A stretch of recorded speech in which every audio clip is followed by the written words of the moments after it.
안녕하세요, 김한영입니다. 네, 오늘은 드디어 GV80의 모습이 전부 공개됐습니다. 실내, 실외, 계기판 할 것 없이 샅샅이 보실 수 있게 됐네요. 저도 GV80을 살까 말까 고민하는 입장이거든요. 그러다 보니까 할 얘기가 너무나 많지만 오늘은 간단히 디자인만 살펴보고 넘어가도록 하겠습니다. 외관을 보시면요, 그냥 제네시스 GV80입니다. 끝. 농담이에요.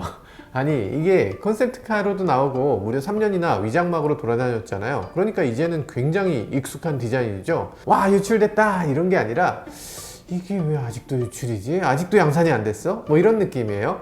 인터넷 반응을 보니까 차가 나오기 전부터 지겨워진 차는 처음이다, 이런 분들도 계시고요. 여튼 출시 시점이 미뤄지면서 여러 가지 문제가 생기고 있습니다. 앞면 디자인은 이미 여러 가지로 보셨죠? 광고 촬영하면서 나온 거다 라고 하니까 사진이 이렇게 멋지게 나올 수 있었던 거겠죠? 이 사진 보면서 아마 많은 분들이 감탄하셨을 것 같아요. 와, 그래도 아직 안 죽었구나. 볼륨감도 꽤 있고 어딘지 모르게 벤틀리를 연상케 하는 면도 있어요. 아마 벤틀리 디자인 하시던 분들이 오셔서 더 그런 것 같기도 합니다. 보닛이 한층 더 올라가는 디자인인 게 워낙에 인상적이어서 벤틀리가 더 떠오르는 것 같기도 합니다. 그릴이 다른 제네시스, 그러니까 G80은 물론이고 G70, G90하고도 많이 다르죠. 오각형 테두리를 확실하게 갖고 있다는 점은 캐딜락을 떠올리게 한다는 분들도 계시고요. 뭔가 이 차 저 차 떠오른다는 건 많지만 딱히 이 차다 하고 얘기할 만한 건 없어요. 이 정도면 유행을 잘 따르면서도 꽤 독창적인 거겠죠. 기다렸던 뒷면 디자인도 공개가 됐습니다. 와, 이건 굉장히 심플하네요. 콘셉트카를 보면서 너무 밋밋하다 이렇게 생각했었는데 이게 경상 나오고 보니까 심플하게 면 처리만 하고도 이렇게 멋지고 세련된 모습을 만들어낼 수 있다는 것에 좀 놀랐습니다. 아주 단조롭고 완만한 곡선으로 이렇게 음각을 만들어내서 그라데이션을 잡아냈네요. 위쪽이 살짝 더 튀어나오게 해서 에어로다이나믹으로 뒷유리에 물이 튀지 않게 하는 것도 요즘 고급 SUV 디자인 추세인데요. 이것도 잘 따랐네요. 잠깐만, 잘 따른 정도가 아니고 이거 그냥 벤테이가 아니에요? 번호판만 내린 것 같은데? 여기다 제네시스 엠블럼 안 붙인 이유가 설마 너무 똑같다고 할까봐? 농담입니다, 농담. 너무 노여워하지 마세요. 이 심플한 가운데 카메라가 까맣게 이렇게 오게티처럼 붙어 있는 거, 이거 조금만 더 잘 숨길 수는 없었나 하는 아쉬움은 있네요. 특이한 점은 오른쪽 아래에 H-트랙이라는 현대차의 사륜구동 시스템 로고를 뗐어요. 대신에 4WD라는 로고가 붙었다는 거예요. AWD도 아니고 4WD라니. 아마 현대차와의 연관성을 확실히 없애고자 해서 현대에 H가 붙은 H-트랙을 삭제한 것 같습니다. 지난번 G90처럼 제네시스 날개 엠블럼이 없어졌고요. 제네시스 레터링만 붙습니다. 제 취향에는 뒷모양은 굉장히 심플해서 마음에 드는데요. 레터링은 조금 불안정해 보여서 차라리 좀 떼버리고 싶은 심정이에요. 설문조사 여기 있습니다. 제네시스 G80 외관 마음에 드시나요? 네, 인테리어가 공개됐죠. 그러고 나니까 좀 올드하다라는 평가가 있어요. 1, 2년 전에 나왔어야 되는 디자인인데 왜 이제야 나왔느냐, 뭐 이런 의견도 있고요. 이 GV80 컨셉트카 디자인 보세요. 이거 어디 가고 이런 디자인으로 나왔나요? 좌우로 쭉 뻗은 에어벤트는 아우디 폭스바겐의 트레이드마크 같이 느껴지는데 그걸 또 그대로 따라갔네요. 공조 스위치, 기어 노브는 레인지로버가 워낙 이미지를 굳건하게 가져가서 이 스타일하고 좀 비슷하다 이렇게 여겨질 수도 있을 것 같아요. 센터 디스플레이가 딱 튀어나와 있는데 이거 렉서스의 SUV RX하고 너무 똑같이 바뀌었어요. 멋있긴 한데 너무 멀어서 터치가 좀 어렵거든요. 렉서스는 터치 기능을 아예 안 넣었는데 설마 렉서스처럼 터치 기능 안 넣은 거 아니겠죠? 에이, 아니겠지. 그나마 다행이라고 할 수 있는 건 가운데 다이얼이 있어요. 이걸로 대부분의 기능을 조절할 수 있다는 건데요. 예쁘기도 하고 어쩌면 터치패드처럼 문지를 수도 있는 방식이 될 거라는 기대감도 있습니다. 문제는 우리가 그동안 이런 방식의 차를 안 타본 게 아니잖아요. 벤츠 타봤지, BMW 타봤지, 아우디 타봤지, 다 누르고 돌리고 기울이고 문지르는 방식이었어요. 이런 차들 다 타봤는데 어느 한 놈도 마음에 드는 놈이 없었어요. 결국에 BMW, 아우디 뭐 이런 요즘 신차들 보면 디스플레이를 오히려 당겨서 터치 방식을 다시 적용하게 됐거든요. 이상합니다. 아마도 음성인식이 정말 잘 돼서 거의 터치하지 않아도 된다, 뭐 그럴 수야 있겠지요. 그런데 굳이 디스플레이 터치를 더 어렵게 하고 다이얼을 넣어준다. 과거에는 이 다이얼이 고급차의 상징이었지만은 요즘 시각에서는 오히려 시대를 좀 역행하는 느낌이 들기도 합니다. 디스플레이 오디오는 위쪽 디스플레이에서 보여지죠. 그리고 여기 아래쪽은 공조장치 디스플레이거든요. 왼쪽 오른쪽에 둥근 다이얼이 있죠. 이거 볼륨 조절 아니고요, 온도 조절 다이얼이에요. 그럼 가만히 있자. 볼륨 조절은 뭘로 하죠? 이거 너무 생뚱맞은 거 아닌가요? 물론 메르세데스 벤츠 S클래스 보면 볼륨 조절이 이쪽에 있어요. 공조장치 디스플레이 주변으로 버튼이 이렇게 삥 둘러서 나열되어 있는데요. 이건 너무 멋없는 선택이긴 하죠. 뭔가 좀 심플하게 만들고 싶었던 것 같습니다. 계기판은 옵션에 따라서 디지털 디스플레이도 있고 이렇게 바늘이 들어가는 옵션도 있어요. 왼쪽 절반만 기계식 속도계를 쓰고 오른쪽은 디지털 디스플레이를 쓰는 것 같이 보이거든요. 이게 맞다면 아주 특이한 형태네요.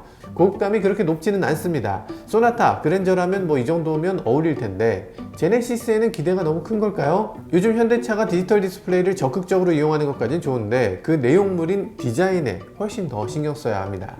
여기 계기판을 잘 보면요, 위에 빨간색 불이 두 개 들어오는 부분이 있죠. 이게 적외선이라서 카메라에는 찍히는데 실제 사람 눈에는 보이지 않아요.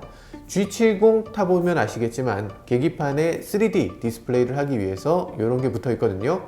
운전자 눈의 위치를 정확하게 파악하고 디스플레이를 보여줘야 되기 때문에 이게 필요한 거죠. 그런데 이번 GV80에는 AR 헤드업 디스플레이 내비게이션을 장착한다는 소문이 있었거든요. AR 디스플레이를 넣으려면 운전자 눈위치를 정확하게 파악하는 게 중요한데요. AR HUD 장착한다는 소문이 정말 사실이었나요? 내가 가는 도로에 내 갈 길을 딱 비춰준다 그러면 이거 너무 편리할 것 같은데. 외관이나 인테리어의 다른 부분에 대해선 호불호가 갈리는 편인데 핸들 디자인에 대해선 호불호가 갈리지 않는 것 같습니다. 거의 불호만 있어요. 여기서 설문 띄웁니다. 나는 현대차 직원이 아닌데 이 디자인 마음에 든다. 일단 많은 분들이 이 투스포크 핸들에 대해서 거부감이 아주 큽니다. 우리나라에 투스포크 쓰는 차가 딱 3개 있습니다. 기아 모닝, 레이, 그리고 포터예요. 그런데 왜 투스포크를 썼나 하는 거죠. 아마 현대차 분들은 좀 억울하다고 하실 수 있어요. 컨셉트카에서 보여줬는데 그때 좋다고 하시다가 왜 양산에서 싫어하시나요? 이러실지 모르겠는데 실제로 컨셉트카는 투스포크 같이 보이지만 엄밀히 말해서 포스포크였어요. 이 디자인을 어떻게든 살려서 해주면 되는데 이 디자인을 왜 이렇게 밋밋하게 바꿔버렸나요? 물론 투스포크인 고급차도 있죠. 벤츠 S클래스가 투스포크였죠. 그런데 이건 멋있잖아요. 뭐가 많이 다르지 않나?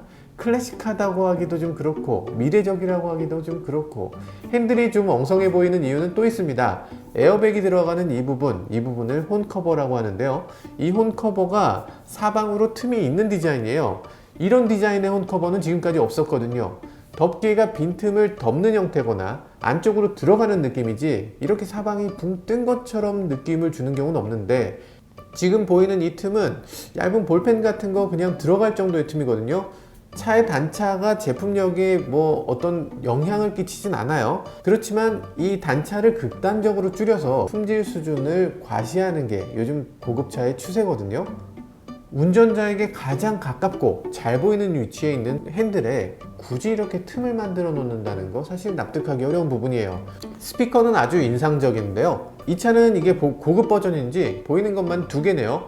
트위터는 앞쪽에 있다고 보고요. 그 뒤에 미드레인지 스피커, 그러니까 스쿼커의 위치가 바로 귀 옆에 가깝다고 볼 수 있어요. 그러니까 음장감이 아주 좋을 것 같습니다. 새로운 키도 공개됐습니다. 원통형으로 생겼는데 이게 고급이라거나 이런 느낌은 별로 안 들고 그냥 원통형입니다.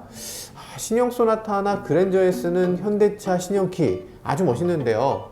이 원통형 키도 실물을 보면 멋질지도 모르죠. 네, 여튼 전반적으로 디자인에 대한 칭찬도 많이 있지만 전례 없이 우려도 많이 나오는 것 같아요. GV80이 출시 지연이 되는 이유에 대해선 현대차 쪽에서는 신형 디젤차 배기가스 인증이 안 나서 그렇다 이런 얘기도 하고요. 가솔린 차도 엔진 문제로 해서 내년으로 미뤄진다 이런 소문도 있기는 해요. 사실 신임 부사장님이 아직 적응 기간이 필요해서 그런 거 아닐까 싶기도 합니다. 참고로 신임 장재훈 부사장님께서는 예전에 제가 직접 상을 막 전해드리는 영광도 있었는데 앞으로 탄탄대로 걸으시길 바라겠습니다 라고 쓰고 앞으로 시승행사 있으면 저희 모카 좀 꼭 초청해주세요 제발요 이렇게 읽으시면 됩니다. 왜 저희만 초청을 안 해주실까요? 수많은 유튜버들 다 초청해 주시면서 제발 좀 부탁드리겠습니다. 제발! 네, 대기업 걱정은 하는 거 아니라고 했는데요. 솔직히 우리나라 기업들 대부분이 요즘 어떤 식으로든 어렵죠. 그 중에서 자동차 회사, 전자회사나 다른 업종하고는 완전히 다릅니다.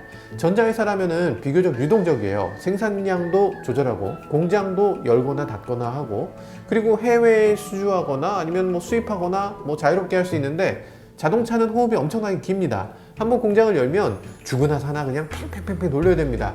수입하거나 수출하거나 하는 것도 시작하는 게 보통 일이 아니에요. 이거 중간에 신차 몇 번 삐끗삐끗하면 그 다음 차 개발 비용이 없어지죠. 그럼 그 다음 차 또 망하고, 이렇게 되면 계속 망해버리는 게 자동차 회사예요. 규모는 엄청나게 크지만 또 공룡같이 이해 안 될 정도로 휙 넘어지기도 정말 쉬워요.